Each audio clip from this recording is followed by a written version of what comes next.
Thistle and the Mistletoe. Stop! Don't kill anyone!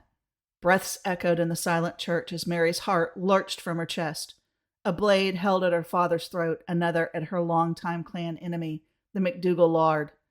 The newest laird stood proud, eyeing her from across the pulpit.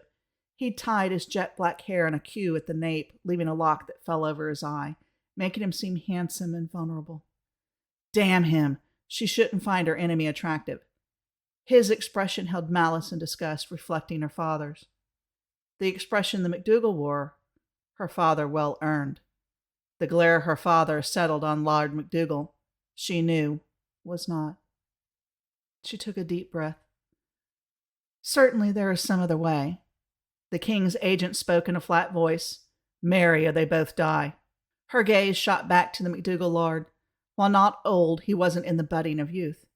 His enormous frame filled out his clothing well, and the muscles in his exposed thighs flexed as he fought to remain still.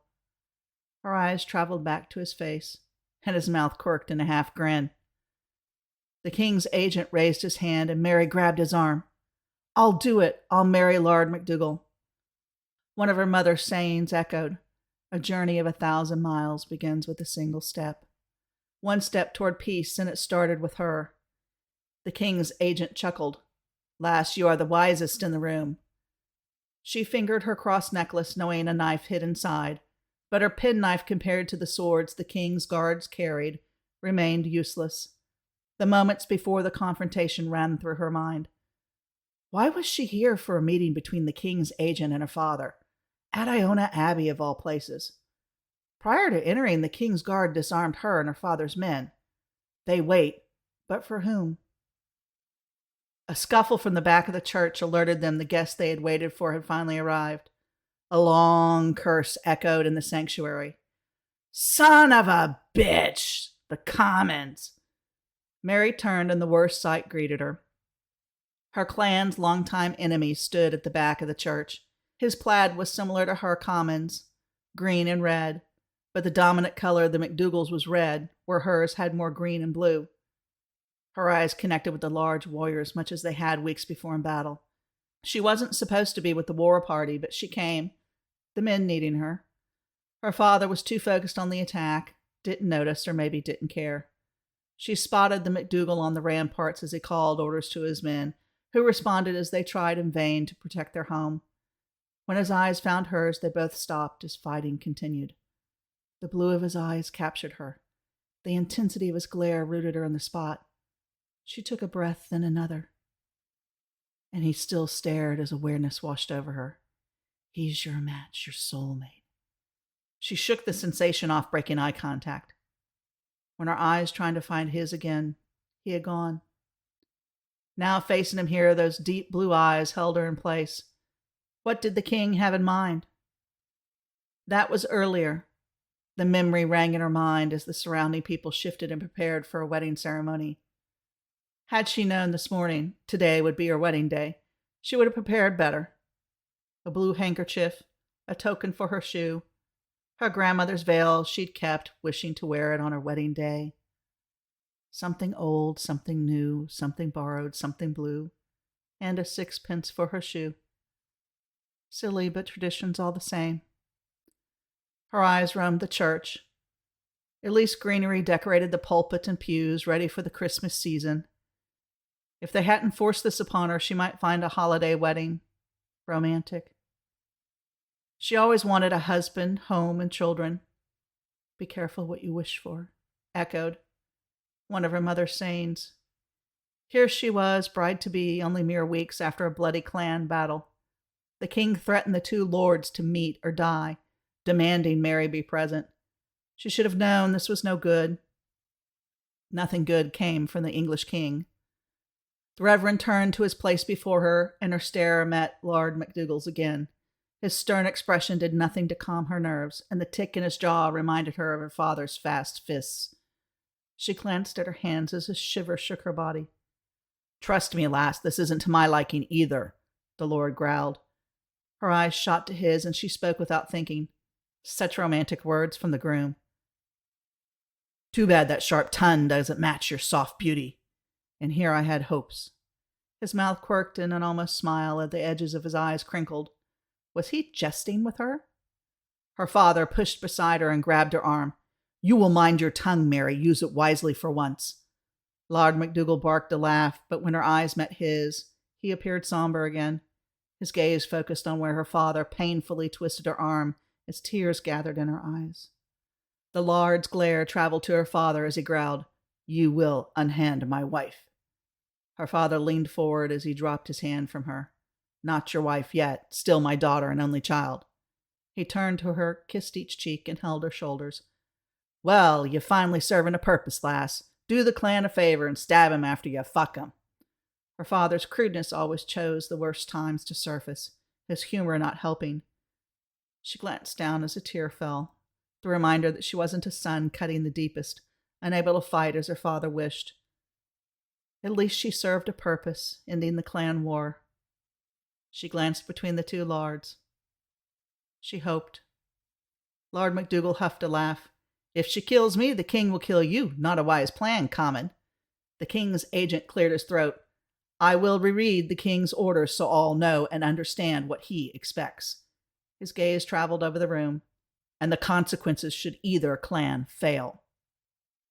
She lifted her head as she told herself to be strong and met Lord MacDougall's stare. His eyes roamed her face, then his expression changed. Was that caring she saw?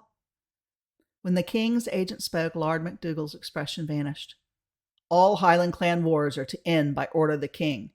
As to the MacDougall and Comyn clans, the king orders Lady Mary Ann Comyn to marry Lord Alexander Roderick MacDougall to ensure peace." Alexander Roderick. Does he go by Alexander or Roderick? "Lord MacDougall's youngest brother, Malcolm MacDougall, must live with Lord Robert Comyn and train as a fighter, serving him. Lord Comyn and Lord MacDougall will regulate visits to show the good health of both visitors. Should anything happen to either guest while in the other clan's care, consequences will be swift and death the result." Her father snickered beside her. "Try not to get killed, Mary, but if you do, I shall enjoy watching Roderick die for it." So it's Roderick. Roderick's focus drifted to her father's, his voice deep and menacing. "Mary Ann Comyn shall be Mary Ann MacDougall, and will never come to any harm. This I vow." He took a deep breath, shaking a little. "I, unlike others, hold to my vows." Her father stiffened, the insult cutting. Her father had betrayed and killed Roderick's father in the last battle. They declared a truce to meet and discuss peace terms, but her father tricked Roderick's father and killed him. The war began before each became lord. Rumor claimed it started over a woman. The king's agent spoke over the exchange. "To ensure peace continues into future generations, the king expects Roderick and Mary to produce offspring within a year. When Malcolm MacDougall reaches his majority, Lord Comyn will betroth him to a close common relative at the approval of Lord MacDougall." She'd heard all this before, the guards drew swords, but hearing it all over again brought the full meaning back to her. To fail meant death for either lord. She couldn't have that, not for her father, horrid as he was. Enemy or not, she didn't want to see the handsome Lord MacDougall killed. The king's agent stepped aside, and the reverend droned on about the sanctity of union in Christ. Her head spun. Was this really her wedding day? No flowers to hold, no traditions honored. Her friend Rose wasn't even present to be her maid of honor. Was this to be her life? Heat flashed over her, and her stomach turned. She wavered, and a hand caught her. "Easy, lass, I have you." Her gaze met Roderick's. His eyes crinkled in concern, his hands on her arms firm. He stepped closer, wrapped an arm around her waist, and held her up. He nodded to the reverend who addressed her. "Lass, do you take Alexander Roderick MacDougall as your husband, to have and to hold from this day forward, for better, for worse, for richer, for poorer, in sickness and in health, to love and to cherish, until parted by death? Please repeat, this is my solemn vow." The reverend blurred before her, and a hand squeezed her waist. She could do this, for the clan. She needed to speak, shook herself, and stood taller. "This is my solemn vow." The reverend turned to Roderick, who still held her. "My lord, do you take Mary Ann Comyn as your wife, to have and to hold from this day forward, for better, for worse, for richer, for poorer, in sickness and in health, to love and to cherish until parted by death. Please repeat, this is my solemn vow. Roderick turned to her. His voice soothed as he spoke. This is my solemn vow. His eyes stayed on her as the Reverend announced, I pronounce you husband and wife, Laird. You may kiss your bride. He turned, facing her, his hand still on her waist, holding her steady. The other rose and cupped her cheek. He leaned in but stopped when their lips neared. The breaths mingled, and he inhaled through his nose and released it in a hum. This close she noticed the features of his eyes, blue like the deep ocean with flecks of silver. His thumb caressed her cheek, then trailed to her chin as he tilted her, calming her. She closed her eyes. His lips brushed once, then again, in light, teasing strokes. She sighed, and he covered her mouth, his tongue slipping in, teasing hers. Her world spun. A shock wave shot through her. No one had ever kissed her like this. His tongue danced with her, swirling like her head. He ended the kiss as he sucked her lower lip. As he pulled away, she stepped forward, but he held her firm as a chuckle escaped. She opened her eyes, and Roderick held a sly grin. Her father's voice boomed, Damn, boy, don't take her here. At least wait for the bed. Roderick's expression turned so fast that Mary wasn't sure what he would do. Enough, Comyn. You will no longer insult my wife. The king's agent stepped forward. There's more to the command. More? Wasn't this enough? What would the king have from them now? 2 guards and I must witness the bedding and hang the sheet for all to see. There will be no trickery, and the king expects a wean in a year. Shouts erupted around her as Mary gulped in large amounts of air. Witnesses? She was a virgin. God, this was not how her wedding was supposed to go. Where was her knight in shining armor? Roderick's voice boomed over all. I will not embarrass my wife so. I vow to honor the marriage and deliver a bloodied sheet. Silence! The king's agent allowed his gaze to move to each person. I have orders. You will obey. He turned to her and Roderick, who held her close. This way, we have accommodations ready for you.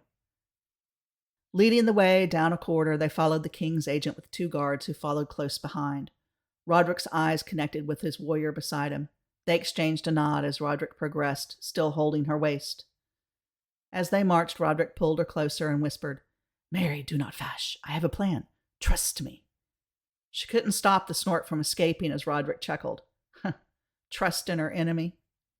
They neared the door. The agent opened it as he waved them in ahead. Little furniture decorated the room, a bed and a bedside table with a candle lit. A chair with a table and a carafe with 2 goblets sat before a blazing fire that created most of the light in the room. The agent and 2 guards followed in. One slammed the door shut, the thud announcing the end of her dreams of a blissful wedding night. Roderick stood beside her as his intent gaze moved over the room. What plan did he have? The agent sat in a chair, poured himself red wine, and took a slow sip. Disrobe now. Roderick stepped before her. You cannot be serious. She's a virgin. He glanced over his shoulder. You are you not? She hit his back and connected with a wall of muscle that almost hurt her hand. Of course I am. What about you? His smile went wide. One of us needs to ken what we are doing. A sword sang from its scabbard and interrupted their banter. Disrobe, or a guard shall do it for you.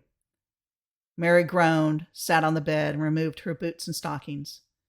The chill of the room brought forth a shiver. Roderick kicked his boots off and chuckled as they landed at the king's agent's feet. His sporran flew off, and his belt followed with a snap as his tartan fell to the floor in a heap that left him only in his shirt. Mary stood beside the bed as she fidgeted with her hands. Roderick came to her and turned her away from the other men in the room. As he slowly undid her laces, he whispered in her ear, Have you a blade or a needle on you, lass? Something I can cut myself with. It was her turn to chuckle. She removed her cross necklace and pulled the penknife as she secreted it into her hand.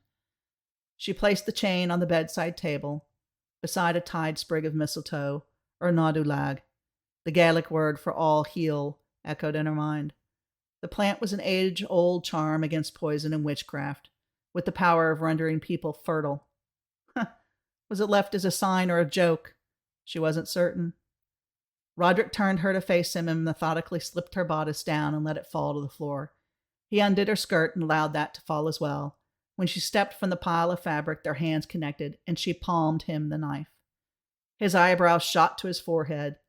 Then a smile creeped over his face as he whispered, "Why, wife, you are full of surprises." He bent and kissed her full on the mouth as he let his intentions be known. He moved closer and kissed his way to her ear and licked it. Leave it to a Comyn to come to her wedding armed. He blew a breath on the wet spot and sent chills to her toes. Had I known today was to be my wedding day, I wouldn't have come.